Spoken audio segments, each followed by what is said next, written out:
चारि दशंधि परे कोर्टर नवकलेबर 46,000 वर्गमीटर जगार चली पार 56टी कोर्ट झटकुची नुआ न्यायपालिका चारि दशंधि पर चमकिला भुवनेश्वर जुडिशियल कॉम्प्लेक्स चारि दशंधि व्यवधान पर बदलिला भुवनेश्वर थिबा खोर्धा जिला कोर्टर रूपरेख महामहिम राष्ट्रपति द्रौपदी मुर्मू द्वारा लोकार्पित है अत्याधुनिक ज्ञान कौशल निर्मित नूतन न्यायिक सौध 46,000 वर्गमीटर परमित जगार निर्मित भव्य कोठार लोकार्पण राष्ट्रपति जनसाधारण को करिसेंती। त्वरित न्याय और न्यायिक साक्षरता उपरे गुरुत्व करिसेंती। कॉम्प्लेक्स उद्घाटन उत्सव में मंचाधीन ओडिशा राज्यपाल श्री रघुवर दास महोदय, ओडिशा उच्च न्यायालय मुख्य विचारपति श्री न्यायमूर्ति चक्रधारी शरण सिंह महोदय, राजस्व विपर्यय परिचालना मंत्री श्री सुरेश पुजारी महोदय, ओडिशा उच्च न्यायालय विचारपति तथा खोर्धा जिला न्यायालय प्रशासनिक न्यायाधीश श्री न्यायमूर्ति संगम कुमार साहू महोदय, ओडिशा उच्च न्यायालय अन्य विचारपतिगण, अन्य न्यायालय विचारपतिगण, आईनजीवीगण, विशिष्ट अतिथिगण, जनप्रतिनिधिगण, भद्रमंडली समस्त को नमस्कार, जुहार, जय जगन्नाथ।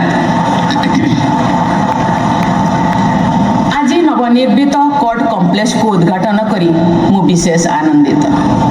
एठारे जातिर जनक महात्मा गांधी प्रतिमूर्ति अनावरण करिवार अवसर मते मिलिला। यह मो पाई सौभाग्यर कथा।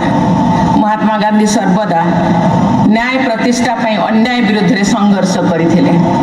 एही न्यायालय परिसर रे तांको प्रतिमूर्ति स्थापन एक प्रशंसनीय कार्य। मु जानियो को पाइली एही कोर्ट कॉम्प्लेक्स रे भुवनेश्वर समस्त विचार विभाग कोर्ट एवं ट्रिब्यूनल कार्य करिवो। या द्वारा कोर्ट कचेरी काम थिबा जनसाधारण तथा आईनजीवी मानक भिन्न भिन्न स्थान को जीवाकू पड़िबो नाही। आईन प्रक्रिया सहित जड़ित लोक मानकर संख्या वृद्धि को दृष्टि रखी एपरी एक कॉम्प्लेक्स निर्माण करिथिबारु मु राज्य सरकार एवं उच्च न्यायालय को बहुत बहुत धन्यवाद जणाउछि। या द्वारा कोर्ट कार्य सुचारू रूपे संपन्न हो पारिबो बोली मोर आशा। एही शुभ दृष्टि रखी ए दिगरे आपण माने विहित पदक्षेप ग्रहण करिवे बोली मु आशा पोषण करूछि। अनेक समय रे भाषा जोगु साधारण जनता न्यायपालिका ठरू दूरे जाउथबा लक्ष्य करा जाउछि। न्यायप्रार्थी साधारण लोकटी बुझी पारु नाही जे वकील महाशय ता पई की जुक्ति करूछन्ति बा विचारपति महोदय ता पई की राय देउछन्ति।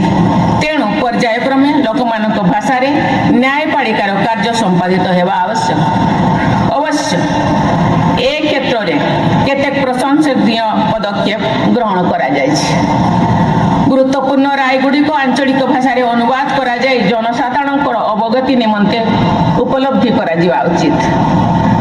मु जानी खुशी हेले जे न्यायालय राय वर्तमान ओडिया और सांताली भाषा रे अनुवाद करा जाउछि एवं ए सब को अनुदित राय सुप्रीम कोर्ट एवं ओडिशा हाईकोर्ट को वेबसाइट रे उपलब्ध हेउछि।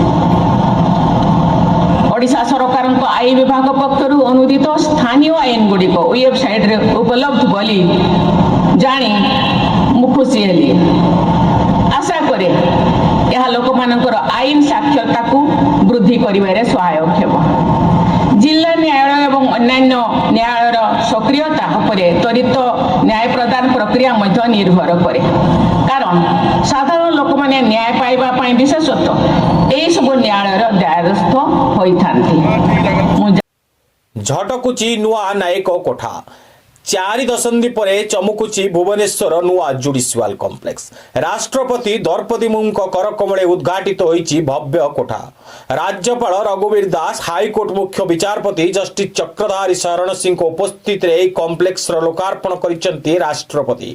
परे अभिभाषण रखी साधारण जनता को त्वरित न्याय और न्यायिक साक्षरता उपरे गुरुत्व आरोप करिसेंती महामहिम।